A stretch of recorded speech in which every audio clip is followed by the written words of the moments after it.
Ward 43 की मौजूदा counsellor मोहतरमा आयशा कनीज की जानिब से वार्ड के 18 इम्तियाजी नंबर से कामयाब होने वाले तलबा व तालबात के साथ साथ कॉमनवेल्थ गेम्स में ब्राउन्ज तगमा हासिल करने वाले मोइन एजाज को मेहमान खुसूसी जोड़ा साकू एमएलए वीवी गुप्ता के हाथों टैब की तकसीम की गई। इस तकरीब अवार्ड में वार्ड के मिली समाजी व सियासी शख्सियतों ने शिरकत की। मिली व समाजी शख्सियत इरफान अली ताज एमएलए वीवी गुप्ता का पुरजोर खैर मकदम मेमेंटो और गुलपोशे देकर की। सुबह से लेकर शाम तक की अवार्ड तकरीब को कामयाब बनाने के लिए कोल्लू टोला सोशल वेलफेयर ऑर्गेनाइजेशन के सदर सेक्रेटरी और आला ओहदेदारान के अलावा मेम्बरान भी पेश रहे। अवार्ड तकरीब में आए मेहमान खुसूसी एमएलए वीवी गुप्ता का खुला ऐलान, कहा मौजूदा काउंसलर के सरताज इरफान अली ताज तृणमूल में था, तृणमूल में है और तृणमूल में रहेगा। अवाम के दरमियान रहकर काम करने वालों की कदर होती है। इरफान अली ताज कोरोना महामारी के दौरान अवाम के बीच रहकर खिदमत की है। चुनाव ख़त्म हो गया, पुरानी बातों से कोई फ़ायदा नहीं। मुस्तकबिल के बारे में सोचना, वार्ड के तरक्याती कामों के बारे में राह अमल तैयार करना। आयशा कनीज को वार्ड के अवाम ने चुना है, उसे काम करने का मौका मिलना चाहिए। मैं अपने भाई, मेरे अजीज, मेरा दोस्त, मेरा सब कुछ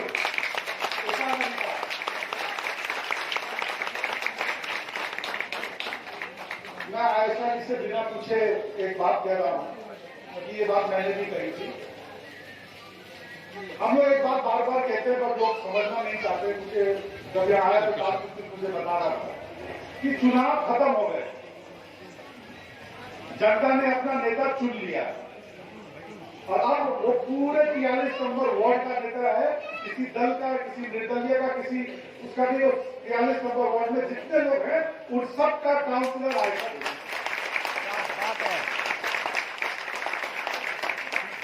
और ये जरूरी है उन लोगों के लिए जानना, चाहे उन लोगों ने आयशा जी के लिए वोट दिया हो चाहे नहीं दिया हो, फिर भी आयशा जी उनके लिए दिन भर लड़ती रहती।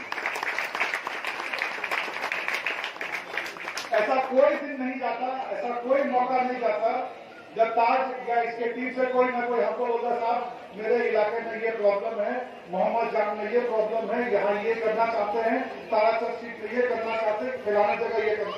ये इस 43 नंबर वार्ड की तरक्की के बारे में सोच रहा है। बच्चियों को हमने पूछा तुम्हारी आइडेंटिटी क्या है, तो इसीलिए लोग आके यहाँ बोले इंडियन है, क्योंकि जब टैग दे रहा था कोई दास था, कोई खान था। इस टैबलेट का ना कोई मजहब है ना कोई धर्म। क्या बात।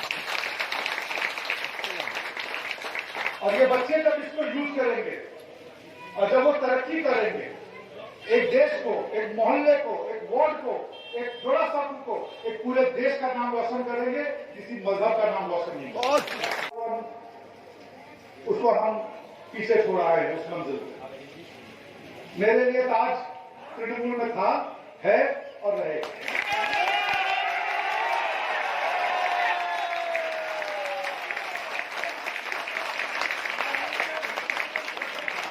ये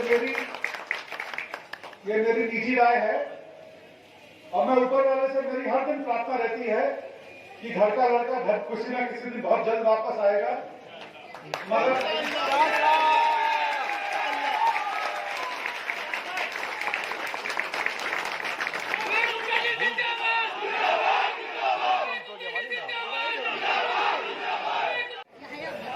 हमारा सबका नाम रोशन किया, दिल रोशन किया है।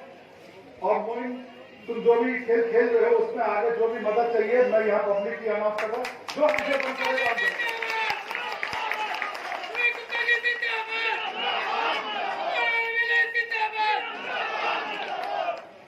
यहाँ से दिल्ली की दूरी 1500 किलोमीटर है। रास्ता कठिन है, पर भाइयों बहनों आप तो सब साथ रहे तो ये सफर भी तय करेंगे। और लाल तिरंगा में हो सकता है 2024 का लाल तिरंगा का भाषण ममता बनर्जी दे रही।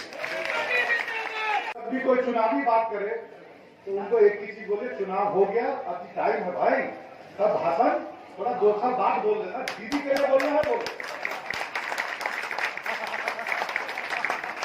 43 नंबर की तरक्की के लिए बात करो। 43 नंबर में कौन गलत है कौन खराब है ये जानकर अब कोई फायदा नहीं। 4 साल वेट कर लो भाई।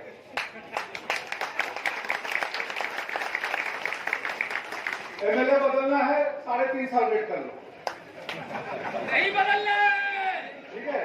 और एमपी 2024 में मुझे नहीं लगता यहाँ कोई भी आदमी एमपी को बदलने में इंटरेस्टेड होगा। अभी सब गया है। अब तो ये देखो कि ये मॉर्निंग जो है हमारे लिए ईद की खुशखबरी की तरह है। ये जो टैबलेट है इन बच्चों के हाथ में वो ईदी है जो इनकी जिंदगी को बदल देगी। तो आज तो अब हम लोगों को थोड़े दिन अब आज से देखें मोटा मोटी त्योहार का सिलसिला चालू हो रहा है। तो अब हम लोग त्योहार पे ध्यान दें, ये सब बेफिजूल की बातों पे ध्यान मत दें जिससे आपको सुविधा पहुंचे, जिससे आपकी तकलीफ दूर होगी। ममता बनर्जी की टीम, सुदीप बंदोपाध्याय, विवेक गुप्ता, हम लोग सब मिलकर काम करेंगे। और जहां तक मेरी जानकारी है काउंसलर साहिबा भी वो काम कर रही है।